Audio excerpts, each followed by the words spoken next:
People around them did not understand what was happening and where they had gotten to. Some were begging to be brought home, some were looking for missing children, and some were ready for a fight, blaming their comrade for what had happened. And only one guy watched it with relative calmness, not surprised by the excitement of others, because he realized that they were in a different world.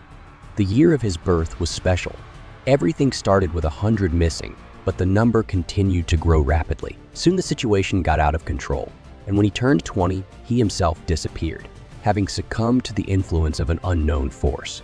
The other world absorbs other dimensions and mediates between everyday reality and the abyss. Those who arrived here first immediately learned skills and became hyperactive, but the monsters made this place a nightmare. This is a world of cruelty and lawlessness, but when all the inhabitants of the world to be absorbed are here, the passage to the abyss will open and the Great War will begin. Kang Han-soo realized that he only had 5 years to become strong, but all the skills he had learned had disappeared somewhere. Suddenly, the heavens themselves split in two, and out of the resulting crack appeared first the Bud, and then the strange creature himself, who introduced himself as a fairy helper. He announced that he was going to give a short briefing and asked them to listen carefully. But Han-soo could see right through those lying bastards, so he knew that the briefing was an encouragement to fight and kill each other.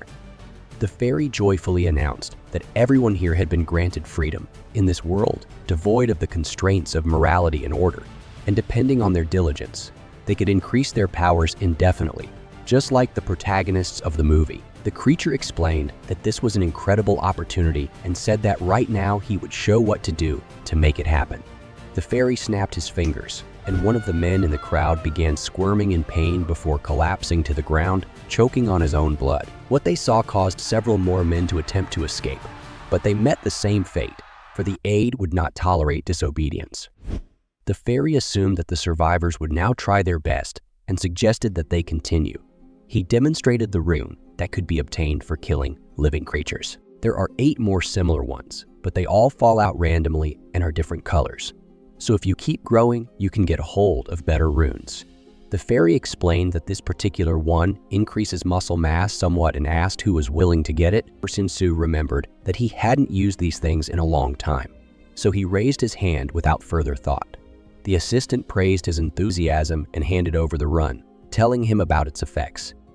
Then he pulled out a couple more and began to think about who else to give them to. But suddenly people in the crowd rushed forward, pushing each other in a greedy attempt to get to the magical object. But at the last moment, the fairy still took the rune back. The assistant also explained that by touching the right ear, one could see one's stats and rune count. Considering that the strength of an average person was 10, Han-soo realized that his characteristic had increased by 1 value. He decided to collect more while hunting, because in this way, not only physical strength, but also magical strength and even mana could be increased. The fairy recognized that the initial conditions might not be equal, just like in the world where the arrivals had lived before. So he promised to give those present something to help them survive. And the next second a knife appeared in everyone's hand. Lastly, the fairy announced that immediately after he left, the training would begin. Suddenly, strange sounds were heard from behind. Turning around, the people were horrified to find a strange rupture, from which fell a horde of vile creatures, which were clearly unfriendly. The monsters kept coming, and people were starting to panic.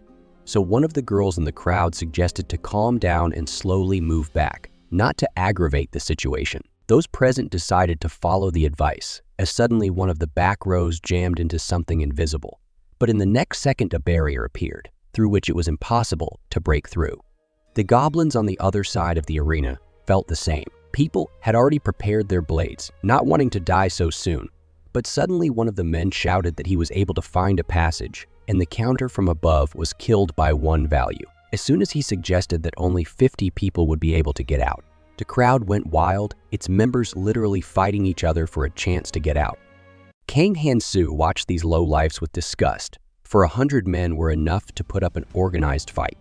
Yes, of course, there would be wounded, but there would be many times fewer dead. Last time 40 people had died at the hands of the goblins, but this time Han-soo figured it would be different. Finally, the monsters got close enough and even found the first victim, and then jumped up, preparing their sticks, but were intercepted and fell to the ground with their throats slit. Han-soo felt that his body had become the same as it had been decades ago, making it very uncomfortable to fight. However, his agility had also increased by one value. But it wasn't just about the speed of his movements. Time itself was perceived different, hence you can do all the same things, but a little faster. Suddenly, one of the goblins threw his blade, but the guy managed to dodge and then threw the knife himself, hitting him right in the head. As expected, the other monsters went into a frenzy when they saw the blood of their kin, but they were immediately decapitated. Encouraged by the valiant example, the rest of the men sent it all to hell and joined the fight as well. Hansu knew that there was usually no need to be in such a hurry to begin with, but there was no time to be distracted now. Even if one considered only this location, there were a lot of people who had been kidnapped, and if one considered the entire planet, the number of missing people was simply immeasurable. The first-year students who were in the other world would be protected in the training area for 3 months, but after that time, they would be thrown into battle with those who had been in the other world for several years. Nevertheless, Hanzo saw this as an opportunity to become even a little stronger. The people around him couldn't believe their eyes. This entire horde of goblins had been wiped out by just one man, and so another question arose. Who was this fucking monster? The fairy marveled at what he saw and praised the new arrivals for their efforts. Besides, he noticed that there were quite a few survivors. No one dared to say what they thought of the little bastard, so the latter assumed that he could now remove the wall and wished people good luck. Meanwhile, Hansu was busy studying his status, and the characterization improvements were clearly to his liking, albeit the progress was tiny, but it wasn't bad enough for training. He had also acquired an item that he found quite useful, a goblin blade. The primary goal has been chosen, but in order to succeed, there are several other important things that must be taken care of. In the earliest stage of the training, 100 people need to work together to survive in a certain zone that changes every week. After 3 months of this rhythm of life, the protective barrier disappears and access to other arrivals who have been in the other world for more than a year is opened. There are 2 parts of the training hidden in the first part, but no one has ever reached the end before. To fully pass the dungeon, you must get them. It's the only way to quickly become stronger. Hansu decided to get the part that was closer to him first. There were already conflicts everywhere, as some wanted to work together and others were going to survive alone, but there was no time to be distracted. Hansu was sure that no one would notice his absence when suddenly 2 guys called out to him.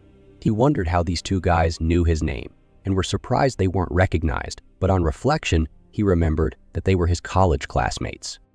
They even started out together, but they were quickly killed and Hansu forgot about them. Another acquaintance of the young man, Yuminhei, also got out of the clutches of the persistent man, though with such appearance, it was not surprising that she would quickly get into trouble.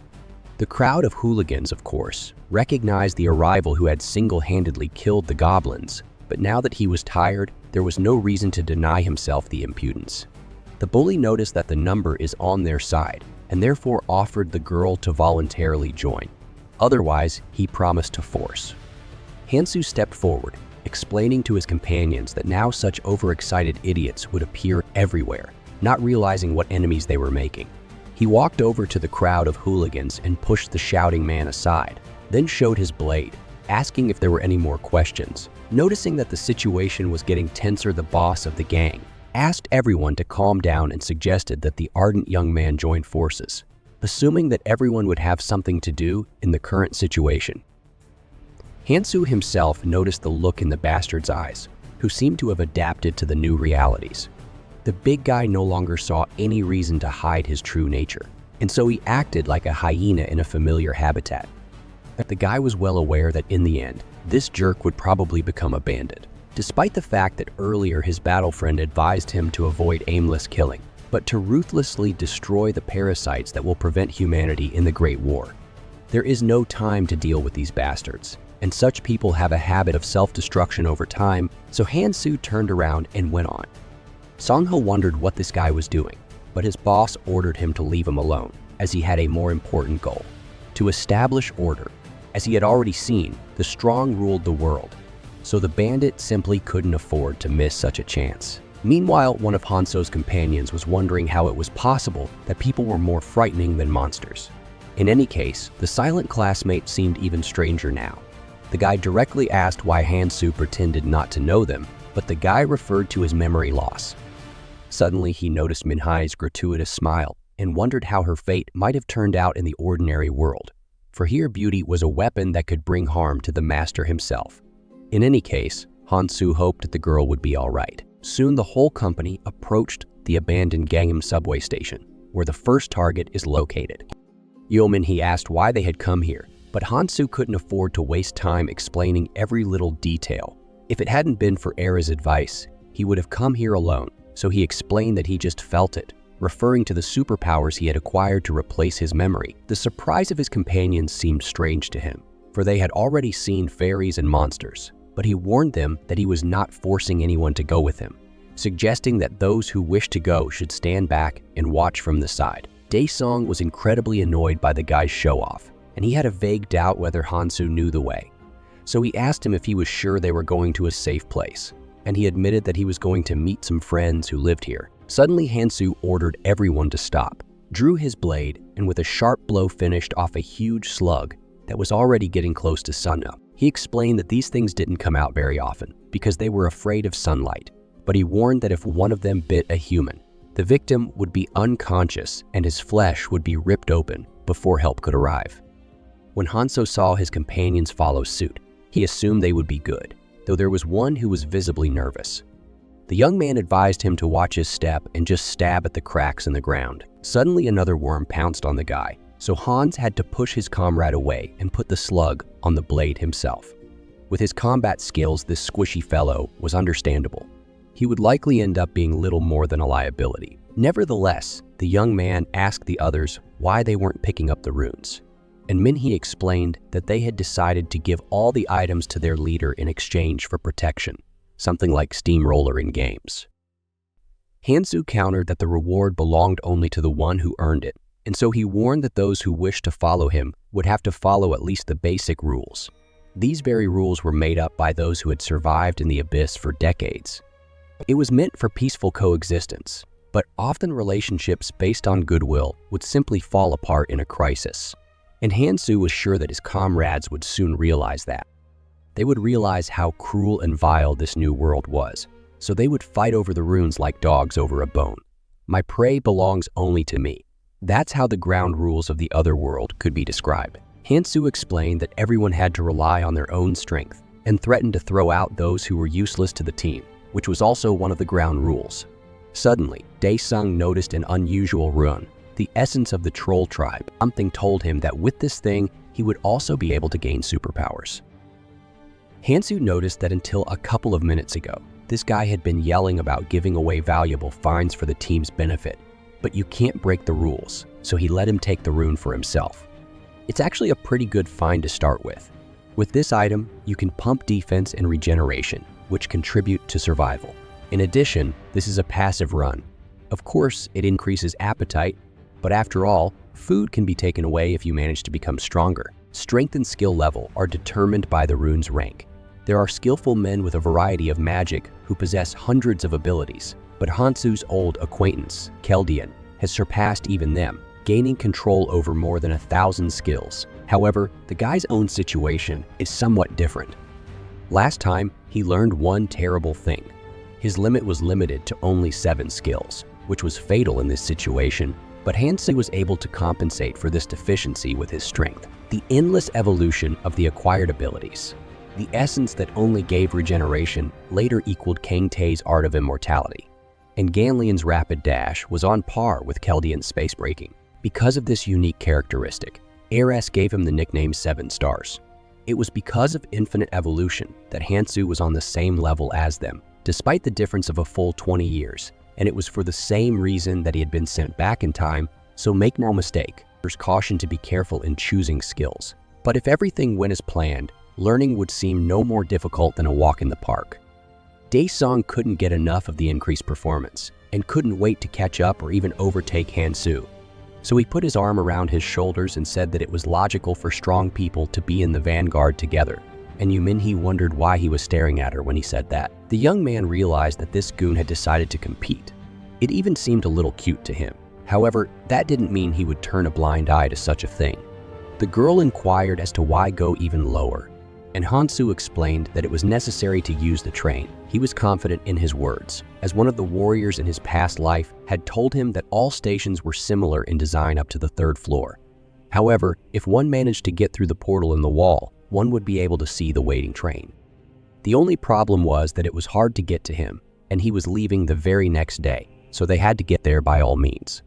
Finally, they approached the portal. Minhee questioned whether the young man was sure of what he was doing, but Hansu reiterated that anyone who wanted to go could stay here. Both Sun and the girl were willing to continue on their way, although Hansu noticed that the latter was becoming visibly anxious.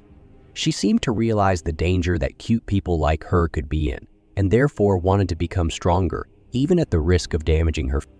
The pair of lovers wanted to continue the hunt on their own, but the frail companion wanted to follow Hansu, which made Sun laugh as he seemed to have gained confidence after receiving the rune.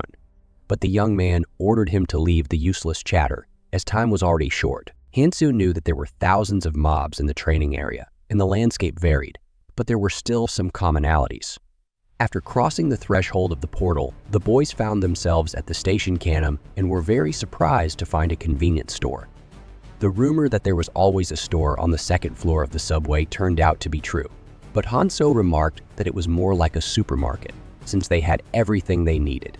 Minhee wondered what it was he was going to do with the pots, and in response she heard about cooking. The young man pulled out a bag and poured out all the collected slug blood.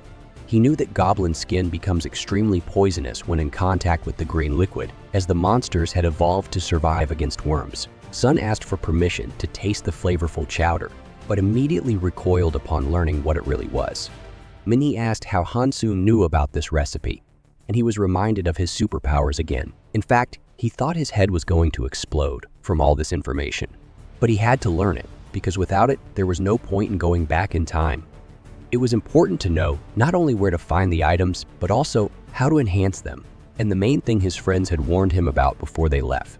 All this information must not be shared with anyone, for knowledge of the future would only hasten the destruction of the abyss. Finally, the poison was brewed, and Hansu poured it on the goblin's blade. When his comrades noticed this, they asked for a few drops, and the young man did not object, only demanding half a run of strength or stamina for each use. Of course, he explained that he could give for free in the long run, but he knew that one-sided relationships always fell apart quickly. Minhee asked for at least a taste, promising to give the runes back later, and Hansu warned that he could seriously burn his hands. In that case, the others asked for some with the same condition, so the guy had to part with the bottle. Other preparations needed to be done anyway. After some more time, everything was finished, and Hansu announced that it was safe to continue the journey, when he suddenly froze, perplexed as to why his companions had heaped so many suitcases on themselves. He asked them to bury the gear at the station, unless of course they wanted to attract the attention of the other people who also needed gear. Minhee had always thought this guy was just a taciturn guy, but now she was sure he was a first-class fighter. She obediently buried the things, thinking about the hundreds of millions of missing people that were never found. The girl had already resigned herself to the fact that she would have to survive here for the rest of her days. But she wasn't going to give up at all and would do anything to stay alive. Sun tossed his backpack to Taihona, ordering her to hold it, and asked the squad leader if they could get the same superpowers, and he heard a positive answer. Keldian did speak of some of the missing who, after entering the other world, had developed abilities they had not had before. However, he also warned about getting rid of anyone who would be useless. Finally, when all the questions were answered, the boys could go on their way. For the last 5 years before heading here, in battles with the increasing number of abyss monsters, hope had gradually been replaced by despair, and despair had drowned out all of Hansu's emotions. Without knowing it, Daesung looked at his former classmate, like he was crazy, promising himself that he would never have made a fool of himself around him if it weren't for that damn superpower. He was already imagining how he would become stronger in command over Hansu himself. But suddenly he ordered his companions to stop. There was slime on the floor ahead. After familiarizing himself with it, the young man concluded that it did not belong to a sword snail. Judging by the absence of dried giblets around, the option with a cut zombie also falls away. So that leaves the last one, a land mermaid. After checking the slime once more, Hansu was finally convinced that it was that of a land mermaid. Sure, they were slow on their own, but if they were given a dose of paralyzing venom, they would kill their prey in seconds. The young man got up and asked his companions to follow him, promising to surprise them. Soon the boys had Molotov cocktails, without gasoline, but Hansu figured that would do just fine. Sung assumed that the young man had made the mixtures from what he'd found at the store, and then wondered if he liked this world better than the regular one, since there were literally no restrictions here. Hanso looked as if he was about to kill the annoying interlocutor, but he remembered Eris's words, so he decided to just move on to discussing the plan. One of the team members should throw the cocktail, and then 3 of them would attack. The young man warned that the person in the vanguard gets priority in the distribution of runes. So Sun immediately announced that he would go to the edge of the attack. Now it was just a matter of deciding who would throw the cocktails, and the quiet one just couldn't argue with Manhwa at the sight of her pretty face. But he wasn't going to give in either, so Hansu decided that they would take turns throwing the mixtures. In fact, he only went with them because he didn't want to be thrown. However, he didn't even expect the guys to actually be okay with it. Finally, Hansu announced that the mermaids were close, so he asked the girl to throw the Molotov in the direction of the sound. Minhee knew she shouldn't become a burden, so she resolutely pulled out a bottle, lit it on fire, and threw it forward with all her might. The liquid immediately burst into flames, consuming one of the mermaids with it. Hansu ordered the others to attack and not to forget the paralyzing poison. Before he knew it, the young man had already rushed forward and dealt with a couple more of the creatures. He assumed it was a rogue that wanted to take all the runes for himself again, but he was determined that he wouldn't lose this time. Suddenly, one of the mermaids tried to grab him, but the guy had time to react by waving his knife and made sure that the poison the blade was smeared with was really worth its runes. Sun was sure that he would catch up with Hanso at this rate, and he also rushed forward. As expected, using Molotov cocktails against enemies with flammable poison was a good idea. The blade was already dulled, but that wasn't much of a problem since that was what the green worm slime was for. Sun noticed all those runes and immediately reached for them as he was suddenly bitten by one of the mermaids, its kin already surrounding the victim. The boy shouted for help, but Minhee was horrified to find her bag empty, and so informed the silent man of the shift. The one awkwardly took out a bottle with a mixture and tried to set it on fire as suddenly right in front of him noticed the mermaid and dropped the Molotov, which just made Sona mad. Silent had already prepared to die, but the creature was struck in time by Han. He asked his comrades not to panic and to follow the plan. The wounded man noticed that the limb was already almost recovered, but the young man advised to pump his stamina to speed up the regeneration and resting process. Finally, Hansu asked his comrades to take their runes, and Sung became furious at the leader's calculating nature in dividing the spoils with all rigor. Nevertheless, the insolent man's gaze fell on the runes of the quiet Song Chin, thinking them to be easy prey. Suddenly he approached him and grabbed him by the throat, accusing him of having no conscience. He reminded that this asshole couldn't even throw a Molotov properly. Minhee ordered him to let the unfortunate man go because Sun was about to strangle him, and the guy tossed the quiet guy aside, asking him to take a sensible look at the situation next time. He recalled how not so long ago he had been crawling around with his head down and offered to point out the guy's position once more. Sleep advised him to just keep crawling after the others, just like his father. The insolent man was about to take the runes when suddenly Hansu grabbed his arm, informing him that they weren't his runes. Sun wondered if such a skillful hunter was really going to give his prey to this donkey because it would be like throwing it away. The boy offered to divide the runes between them, but Hansu reminded him of the rule of fair distribution and asked him not to interfere with someone else's means of survival. The young man then turned to the victim of the attack, advising him to learn to defend his point of view. Minhee awkwardly asked if the squad leader was tired of watching the constant bickering, but he said it was fine. In that case, she asked if he would be traveling with them until the end, because, in fact, he gave the impression of a man who could abandon his companions at any moment. But Hansu countered that as long as his comrades were doing well, it was nothing to worry about. The young man noticed that most of the runes increased strength and stamina, and suggested that it was foolish to ignore the characteristics of one's own body. Besides, there was a need for those two parameters now. Hansu used another run, and suddenly a fairy helper appeared, who congratulated the guy on his first achievement, for his strength had passed 50 values. By the way, he recognized the one who had been pulling his arm from the beginning, and admitted that he had always had confidence in him. The fairy announced that he wanted to give a small gift to the most active traveler, as he suddenly noticed that Manhwa was pulling his hand, and therefore decided to give her the floor. The girl awkwardly suggested that it wasn't fair, since all the arrivals had unequal strength from the beginning, but the fairy asked her not to worry, because they don't kill someone just because they don't like that someone, though he reminded her that there are always exceptions. Suddenly he laughed, but still replied, explaining that Manhwa herself also had an advantage in looks, and noted that she was in no hurry to get rid of it. In any case, the fairy suggested leaving empty talk and getting down to business. Hansu already knew what the reward would be, but still let the creature tell him about the 3 runes to choose from. His comrades assumed he would choose the healing one, but the young man asked if there was a run of immunity to magic. Although Hansu understood that healing was a useful thing, but runs of resistance to physical and magical damage were very hard to find in the training area, unless you were lucky like Kang T. Stamina increases simply affect stamina expenditure and recovery, while resistance to magic and physical damage is a much more fundamental defense, and in some cases, even immunity. Of course, Hansu realizes that with experience he can develop resistance to physical attacks himself, but magic is a different matter. The young man confirmed his choice, and the fairy declared it was time for him to leave, letting Hans know one last time that she was counting on him, calling him handsome, which made the others assume that this fairy was, in fact, her. Either way, the guy offered to go on his way.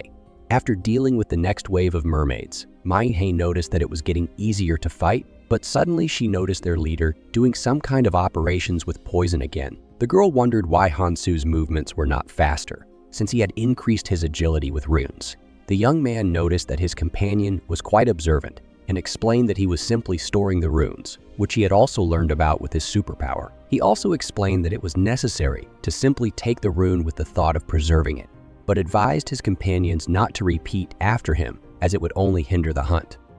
Besides, the runes would become meaningless after the collector died and would simply fall out. Sungjin wondered why he had to keep them, and Hansu explained that he was going to exchange them. It might be difficult to do so now, but later when the rules were settled, it would be possible to use the runes as currency in the training area. In any case, he repeated the advice not to do that and just use them one by one, which displeased Sun, who shouted that Hansu couldn't look down on his companions just because they were listening to him. The young man assumed that the companions never realized what a place they had found themselves in, but expressed confidence that they would come to their senses when they came down and were cursed. Before that, however, the remodeling must be addressed. Hansu turned to them and announced that it didn't matter to him whether his comrades followed his advice or began collecting runes. Right now, he urged them to follow orders and give up all their weapons. He even assumed that Sonu was going to rob them, but Hansu explained that the blades were dull anyway, so they were useless, and asked him to give them the extra weapons. He asked what they would use to fight back if the leader took away all the weapons, and then accused him of wanting to take all the glory and rewards for himself. For his part, the quiet man said he was obeying orders, but Sleep ordered him to shut up. The screamer repeated that he wanted to fight because he had nothing more to fear, and he admitted that he had always hated that arrogant look in Hansu's eyes, but he wasn't listening. He assumed that Sung was only brave because he didn't know what was below. Nevertheless, he decided to draw a line, and so he offered his companions 2 choices. Either they stayed here and continued to survive on their own, or they stood quietly on the sidelines watching their leader fight. Taiko immediately chose the former, and Manhwa echoed him, suggesting that it was indeed very dangerous out there, but Sung explained that that was the reason why they should fight together. Chiki again accused Hansu of deciding to abandon his friends and take all the trophies for himself. He didn't really care about the weakling's refusal to fight, but the fact that Manhwa wanted to stay away put him in a difficult position. Hansu thought about how lucky that asshole was that it wasn't Kelduin who had gone back in time, because he would have been wandering around the blue or even purple zone long ago. There was no time to argue, so the young man let everyone who wanted to go down there with him.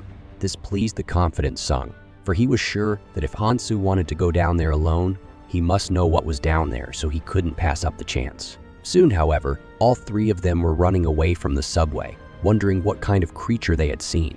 Even Song admitted his wrongdoing, justifying that he simply couldn't know what level of monster was waiting for them downstairs. He just couldn't believe that this lunatic was going to fight alone. Hansu, meanwhile, had prepared himself for battle and, reacting with lightning quickness, managed to take cover behind a pillar and cover his ears with his hands before the snake launched a deadly beam. He had been prepared for it, so he had managed to stay in one piece thanks to his immunity to magic. Strong sound waves generated by magic, scales that can't be penetrated by conventional weapons. This monster is clearly not an easy one, but Hanzo knows its weaknesses. The scales may be strong, but the gaps between them make it possible to throw a knife blade so that the snake howls in pain.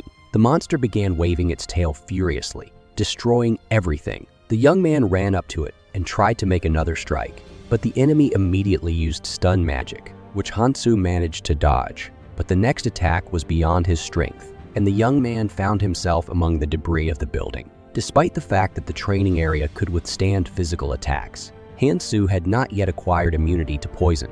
He stood up, calculating that he still had 5 blades left. By the way, Sun had agreed to share his weapons, asking him to use them wisely. Soon Sho rushed back into the attack, determined to have some fun before the effects of the snake's venom took hold.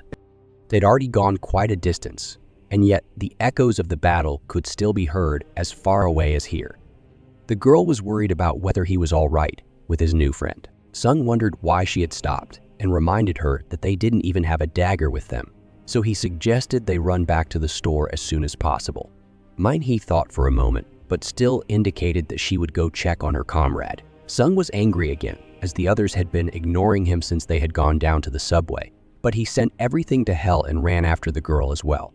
Upon arriving downstairs, a horrifying scene unfolded before the guys as the snake lifted the guy up, holding his arm with its fangs.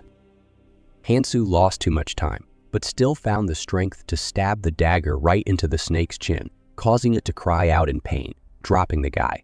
Despite the fact that he had already used 3 daggers, the monster had bitten his arm hard, but thanks to the stats, the recovery was quite fast. In the later stages, the monsters of the other worlds show increased resistance and healing abilities due to evolved stats, so poison would be useless. Nevertheless, it was now a pretty effective weapon. Hanzo definitely wouldn't have been able to last this long without it. After dealing with the snake, the young man was surprised that his comrades were still here, but still asked them not to worry. Sleep couldn't believe that this lunatic had dealt with such a dangerous opponent alone. Of course, the difference had been obvious before, but now this guy's self-confidence was clearly diminished. Sir picked up the fallen run, certainly a reward worthy of such a strong monster, but useless without the magic stone. Sun asked if he was going to use the thing, but Hanzo was well aware of his 7-skill limit, so he wasn't going to waste free space on that, especially since he wasn't used to shooting weird things out of his mouth. In that case, the quiet man asked for it to be given to him, but Song pushed him away, asking him to better give such a valuable item to him, as he felt that the jerk wouldn't be of any use anyway. The two of them clashed again, but Hanzo said that he wasn't going to give the run to anyone, suggesting that it would be better to sell it, but offered his comrades a 5 discount. He asked for a quicker decision, so Manhwa announced that she would take the rune herself, which was expected. In fact, Hanzo had noticed her hiding found items several times and appreciated her survival techniques. Perhaps this girl is even more ambitious than he thought.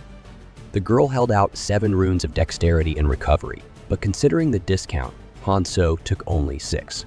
He asked his companions not to think him rude, as he was used to getting everything for nothing in this world. But in any case, it was time to continue the journey, taking into account the presence of the needle snake. The young man assumed that there must be deposits of Deuterium nearby, but fortunately, he noticed them even earlier, and so he took a few stones and with the help of a knife, made a needle out of them. The friends couldn't wait to see what he would do next, but they didn't even realize that Hanzo would gut the dead snake and then take out the pot. The monster scales are pretty tough, but still not good for making weapons, so you have to create one yourself. Fortunately, before heading back, Keldian had made him learn over 130 combinations to create weapons from the monsters and materials in the training area. He knew that the needle had a limited range, making it difficult to inflict secondary damage. But by making pinpoint strikes at the enemy's weak points, the disadvantage could be turned into an advantage. The tip was a bit blunt, but given that it was homemade, there was no other choice. He added some more reinforcements to pierce the armor of the monster guarding the second hidden part and then strapped the hilt. Now this piece of ore really looks like a weapon. Sun offered to sell the blade for all the runes available, but Hanso countered that he had run out of materials, so creating a second one wouldn't work. Soon they reached the waiting train, and Sung was glad, for this seemed to be their last destination. However, Hansu wondered why his companions were also entering the carriage, since it was intended for only one, and therefore asked them to get out. He said that the guy had no right to choose for others, and in general, he noticed that he was able to get here only thanks to his comrades. The young man looked at them with a glance. He found the sight rather pathetic. Hansu got up from his seat and drew his blade, admitting that there were indeed enough seats for everyone, but he asked his companions to learn one thing. There were no rules in this world. Either the others would leave the carriage, or they would try to challenge the decision. Sung assumed that the three of them would be strong enough to overpower the bastard and take his equipment for themselves, but noting the moods of the others, he didn't voice it. In any case, Sun reached for his knife to try it as he suddenly froze in place at the mere sight of Hansu. The train doors slammed shut, and Minhee explained that he shouldn't have pressured and provoked the conductor, because, in fact, it was thanks to him that they were alive now. And so she offered to go back. There was nothing to do, although Song didn't understand what was wrong with wanting to become stronger, because that was why they had come here. The train stops at 20 stations, each with a random artifact, and there's no way to go back. At this point, Hansu has traveled 12 stations and collected 8 guns, which are extremely useful for any newcomer, but not. He already knew about the monster's weaknesses, and therefore needed something that could speed up movements to move freely during battle. He got off at the next station and was very surprised by the find, not expecting that the maniac's snack could appear here. This item is a pack of cigarettes, one puff of which increases stats by 20 and the effect lasts for 10 minutes. Just what Hans needed. Although they can't be used outside of the training area, it's an extremely useful artifact. The young man was surprised that his comrades had left. There were still 4 whole days until the other hidden artifact appeared, so it was necessary to occupy himself with something. Although the choice was obvious, quests. In fact, he had managed to complete a couple of them along the way. But now he would try to complete something with a good reward. There was one task that was quick to complete and had some pretty good loot. A sage stone with a clumsy mage as a follower who could heal even mortal wounds. Quests with such artifacts were very rare, and to complete them, you just had to be crazy. And Hansu knew just such a girl. Anva Aaron had been drafted along with the prisoners when she volunteered at the prison. Among them were those she trusted, but after her training, they betrayed her, and her anger helped her abilities to reveal themselves. Within 7 days, Anva tore her former comrades into pieces and ate their hearts. After that, the girl was going to kill herself. But then this assignment came up, so it doesn't really suit Hans, especially since one of his goals is to save as many people as possible. Suddenly he remembered the knight's assignment with also a pretty good reward, a bag of food from a selfish and rich man. Hansu decided to fulfill it first, and also to test his stamina, as there would be no time to recover later. First of all, he needed some food, so he went to the convenience store, but found it empty. He immediately realized what kind of villains had done this, but he was surprised at their bravery. Nevertheless, Hansu decided to see how they would hold out, since the moon was about to rise. Hansu's former companions watched excitedly as the gang members carried away boxes filled with groceries. Minhee wondered how they could have known about the store and the locations of the equipment. The boys even considered whether to stop the hooligans, but there were too many of them anyway, so superior strength and ability wouldn't help. Finally, when the loading was finished, one of the thugs waved to the onlookers with a smile. Sung suggested that they get out of here soon. He didn't know why the jerk had decided to wave at him, but he was sure he had done his job well by telling the thugs where to get food.